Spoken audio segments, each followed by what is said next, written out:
So I represent people across the UK, and it's all working out rather differently in the UK. You'll have seen the Scottish decision. That's piled pressure onto Westminster and onto the Welsh government, and also the Northern Ireland administration somewhat. So we've got slightly different stories across the UK. I've talked to friends of mine in Suffolk, because of course I was a head in Bury St Edmunds, a deputy in Thurston for 5 years before that. So I've had some comments, and I've had some parents who I knew from my days of headship getting in touch as well. And of course there's been stories where we can celebrate young people getting their university place, if that's what they were doing, celebrating getting the grades they've got. More of it this year, though, has been one of frustration and anxiety than I've ever known before. And Suffolk epitomises that just as much as you're seeing across the whole country.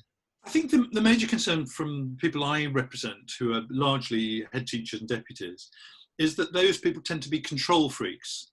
So that when a student comes in saying, well, how can I explain what's happened to my results? You're in a position of saying, I can't explain it. I mean, it's not in my power.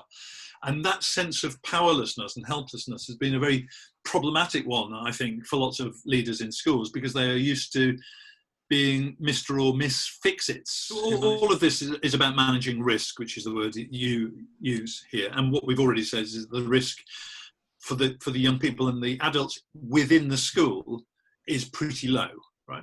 So the real problem isn't about what happens in the school, it's actually what happens around the school. It's suddenly, like at King Edward's, a school of 1,600 young people. Those young people of that age will be heading to school, sometimes on public transport, sometimes walking, sometimes going to newsagents, sometimes dropping off at the supermarket. So you can see that's where the real transmission stuff happens.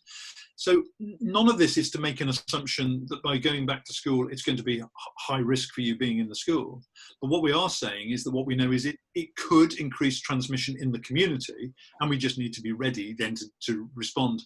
And until there's a vaccine, we can't continue just to say stay at home forever, because we know that the bigger risk in all of this, particularly for young people from disadvantaged backgrounds, is losing out on education is going to have a long-term effect, not just on their education, but on their health, on their ability to earn money, on their self-esteem, on their mental health, and all of those other things. So we do need young people to be back in school. And a very distinguished think tank called the Education Policy Institute reckoned that the narrowing of the gap that had happened over the past 10 years disappeared in the first 6 weeks of this coronavirus epidemic.